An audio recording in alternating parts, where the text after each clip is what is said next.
Halo, oke. Balik lagi, kali ini kita bakal bahas persiapan menjelang pertandingan Everton lawan Arsenal. Sekarang ini aku rekaman Jumat pagi jam 7.49. Nanti sore atau malam langsung aku naikin, soalnya game week ini kita bakal main Sabtu habis maghrib. Sebelum mulai, ternyata di match kemarin Manchester City lawan Arsenal di FA Cup itu Partey diganti di halftime karena cedera ya. Dan katanya sih ringan, dan semoga emang betul ringan. Oke, kita langsung mulai aja. Dari perkiraan starting line up versiku. Menurutku kita bakal main seperti biasa 4-3-3. Dari kiper Ramsdale yang main. Terus back 4-nya itu Zinchenko, Gabriel, Saliba, sama Tomiyasu. Kenapa Tomiyasu? Soalnya sejak lawan MU di 2 match sebelumnya, dia ini lagi main bagus, lagi balik ke performanya lah. Bahkan sebenarnya kemarin-kemarin itu dia juga lagi main bagus, cuman Ben White lebih bagus. Makanya sekarang waktunya ngasih kesempatan buat Tomiyasu main dan kita liburin dulu Ben White. Nah di tengah, karena Partey belum fit, Elneny cedera panjang, dan Lokonga juga akhirnya kemarin dipinjemin ke Crystal Palace, aku lebih pilih pasang Jorginho dari awal. Kayaknya dia juga udah bisa main sih, meskipun di foto training kemarin pre-match sebelum lawan Everton itu Jorginho belum kelihatan, malah Nelson yang kelihatan. Nah di tengah depan gelandang serangnya seperti biasa Odegaard dan Granit Xhaka nggak bisa digantiin untuk sekarang. Nah balik lagi, seandainya Jorginho belum bisa main pun aku bakal tarik Xhaka ke belakang jadi gelandang bertahan. Terus di gelandang serang aku bakal pasang Odegaard sama Emil Smith Rowe. Nah kenapa Smith Rowe? Nah daripada Fabio Vieira, sebenarnya mending coba pasang Emil Smith Rowe di posisi attacking midfield, di posisi gelandang serang. Toh dia tuh belum dapat banyak kesempatan main sejak dia balik dari cedera, sejak dia sembuh dari cedera. Meskipun kabar-kabarnya yang kita dengar dari media di sana, dia itu mau diplot jadi false nine. Dia itu dikasih latihan lah buat jadi false nine. Kalau Nketiah nggak main bagus, bisa pasang Smith Rowe. Padahal sebenarnya bisa juga pasang Martinelli di striker dulu. Awal-awal waktu debut kan Martinelli main di striker dan cukup bagus. Oke lanjut.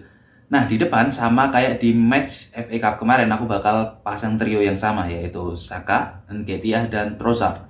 Trossard sama kasusnya kayak Tomiyasu, sejak main lawan MU dia tuh benar-benar lagi main bagus. Jadi dia tuh harus dimainin lagi dari awal, dan aku nggak lihat alasan dia ini bakal ditaruh di bangku cadangan. Di sisi lain, sejak balik dari Piala Dunia, Martinelli ini mainnya lagi menurun. Meskipun tetap cetak gol ya, kemarin lawan West Ham sama lawan Brighton. Tapi kelihatan dia tuh nggak seberani itu ngelewatin lawan atau masuk ke tengah. Terus kasih passing, kayak sebelum waktu Piala Dunia yang biasa kita lihat dari seorang Martinelli. Yang bisa ditawarkan dari seorang Martinelli. Belakangan dia malah lebih sering bawa bola dari sayap, terus mentok di cover 2 orang, dan ujung-ujungnya passing ke belakang atau passing aman lah, passing ke tengah.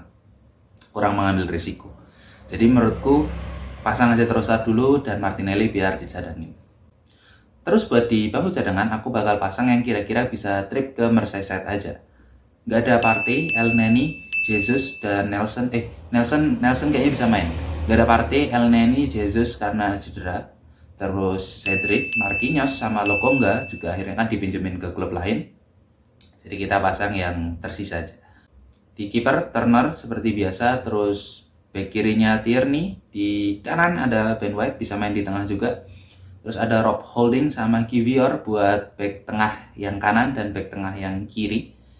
Terus Fabio Vieira di tengah depan, sama bisa juga main di sayap. Sama ada Emil Smith Rowe di tengah sayap, bisa juga main di depan. Terus ada Nelson buat main di sayap, dan ada Martinelli bisa main di sayap dan bisa juga main di depan. Nah kayak gini kira-kira keseluruhan starting line up versiku buat match kita lawan Everton di Goodison Park besok malam. Nah ngomong-ngomong, Saliba, Gabriel, sama Saka, dan sama Jesus juga sebenarnya itu tuh sama-sama udah ngantongin 4 kartu kuning. Satu lagi mereka kena kartu kuning bakal disuspend 1 pertandingan Premier League. Nah aku nggak tahu kayak gimana strateginya dari Arteta, apalagi di game week berikutnya kita itu main 2 kali, double game week. Dan di match yang kedua kita itu bakal ketemu Manchester City di home, di Emirates. Nah kalau menurutku sih paling nggak satu dari mereka bertiga itu bakal dapat kartu kuning di match ini lawan Everton. Entah disengaja atau enggak. Soalnya biar pasti bisa main lawan Manchester City nanti. Tapi ya kita lihat aja besok. Selanjutnya kita bakal tengok persiapan tuan rumah. Nah Everton. Everton ini lagi berjuang kabur dari degradasi. Ngomong-ngomong zona degradasi musim ini nggak kalah ketat sama 4 besar. Jadi peringkat 14 sampai 20, Leicester sampai Southampton, itu jaraknya cuma 3 poin. 18 sama 15. Gila, berarti ada 7 tim yang lagi berjuang menghindar dari 3 posisi terbawah ini. Nah, Everton habis mutus hubungan sama Frank Lampard, akhirnya nunjuk Sean Dyche. Nah, baru masuk, biasalah. Pasti awal-awal bawa hal-hal baru, ada hawa-hawa positif, bawa semangat baru, ada orang-orang baru, manajer baru. Jadi ya pasti perlu kita waspadai dan sama sekali nggak bisa kita remehin. Apalagi away, musim lalu kita main di Garrison, kita kalah tipis 2-1 di menit-menit akhir gara-gara golnya Demarai Gray, yang mana golnya keren banget sih. Dan itu parah sekaligus nyesek, kalau teman-teman ingat. Nah ngomong-ngomong, Sean Dyche ini dulu kan pelatihnya Burnley ya. Dia lama di Burnley, 10 tahun kalau nggak salah. Sempat jadi manajer terlama di sebuah klub Premier League sejak Wenger mundur di musim 2018. Nah dulu waktu Dyche di Burnley, aku ingat banget di musim 2017-18, kita tuh bersaing sama Burnley buat ngerebut tiket Europa League. Yang mana itu menyedihkan banget. Nah itu awal mula musim kekelaman sih. Dimana kita pertama kalinya dalam 22 tahun nggak main di Champions League. Ya nggak ding, kita juga udah lama sih menjalani masa-masa kelam sebenarnya. Nah di Everton yang sekarang itu ada yang namanya James Tarkowski, Michael Keane, sama Dwight McNeil. Yang mana itu mantan pemainnya Dyche waktu di Burnley dulu. Aku cukup yakin mereka bakal dapat kredit lebih. Jadi 2 dari mereka bertiga mungkin bakal main sih. Nah dari segi permainan aku benar-benar nggak tahu mereka bakal main kayak gimana, formasinya kayak gimana, formasi apa dan siapa aja yang turun, dan apakah bakal ada bedanya sama waktu ketika dipegang sama Frank Lampard. Tapi menurutku kayak mayoritas tim menengah ke bawah lainnya di Premier League, menurutku sih mereka bakal main bertahan. Jadi kita bakal lebih banyak menguasai bola dan akhirnya kita bakal lihat Arsenal yang seperti biasanya. Semoga aja. Sementara kita bakal ngegas lagi, apalagi kemarin kita habis kalah di FA Cup. Dan toh sebenarnya kemarin kita nggak main jelek-jelek amat dengan setengah tim lapis kedua. Cuma emang agak ngebosenin aja sih match kemarin lawan Manchester City. Karena emang faktor mereka, pemain yang diturunkan di pertandingan.